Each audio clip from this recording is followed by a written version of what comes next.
ठिकाणी सादर करतोय. कोणी सांगितलं की आज विटेवरती पांडुरंग उभा आहे, तो युगे 28 उभा आहे की 28. पण तो पांडुरंग त्या विटेवरती कोणा कारणे उभा आहे तर भक्त पुंडलिका कारणे. आणि भक्त पुंडलिकाने काय केलं होतं तर आपल्या आई वडिलांची सेवा केली होती. या रूपाच्या ध्यानाच्या अभंगाच्या माध्यमातून एकच सांगेन, तुम्ही एक वेळ तीर्थक्षेत्राला नाही गेलात तरी चालेल, एक वेळ मंदिरात नाही गेलात तरी चालेल मंडळी, पण आपल्या घरामध्ये जे दोन दैवत आहेत आई आणि बाबा त्यांची सेवा करा, त्यांचे चरण धरा, तुम्हाला कशाचीच कमतरता पडणार नाही मंडळी. कारण आई वडील असे दैवत आहेत. आई मुलाला कडेवर घेते, मी काय सांगते बाळा, मी जे पाहते ते तू पाह. आणि वडील त्याही पेक्षा पुढचं आपल्या मुलाला खांद्यावर घेतात, मी काय सांगतात, मी जे नाही पाहिलंय ते तू पहा. हे दोन देव ज्यांना समजले तो या कलियुगामध्ये मंडळी तरुण गेला. एक जोरदार टाळ्या आपल्या आई वडिलांसाठी मंडळी होऊन जाऊ दे. म्हणून तर म्हटलंय आई सारखं दैवत या त्रिभुवनामध्ये नाही. तिने जगताचा स्वामी आई विना भिकारी होता. पण आपण आई वडील असून सुद्धा भिकाऱ्यासारखे करू नका, आई वडिलांची सेवा करा. एक वेळ देवाला नाही बदलात तरी चालेल. धन्यवाद. या ठिकाणी सन्मान्य सातारी प्रासादिक भजन मंडळ व मंडळीकडून माझ्यासाठी सप्रेम भेट.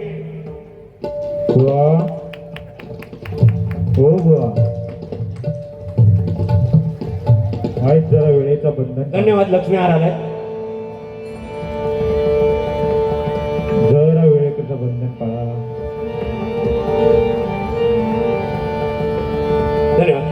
5 मिनिटांमध्ये रूपाचा अभंग या ठिकाणी सादर करणार. ओके.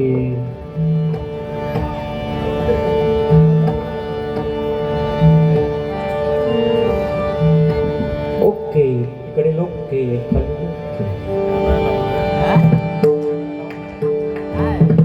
पण ते वाघांचं सांगितलं आहे ना, 3 वाघ म्हणून. आता समजा लोके गोवा गावावर वाघ म्हणून येले, मी हैलो वाघ समजा, आणि हे दहिसरची त्या दिवशी भाईंदरला तुम्हीच गेलेले काय हो? तुमका नाही माहिती भाईंदरचा लफडा? असो, या ठिकाणी भजन प्रेमी नंदू नाही या ठिकाणी उपस्थित आहेत. धन्यवाद.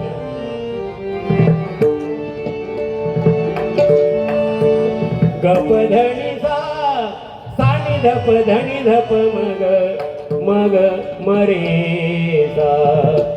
गप धनी सा रूप पाहता लोचणी सुख झाले ओ साजणी हो.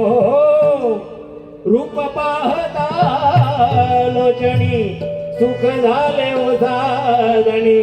तो हा तो हा तो हा विठ्ठल बरवा. तो हा विठ्ठल बरवा. तो हा विठ्ठल बरवा.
सुकृताची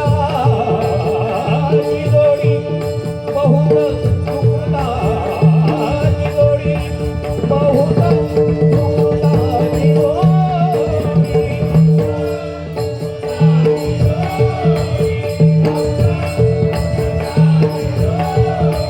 म्हणून विठ्ठली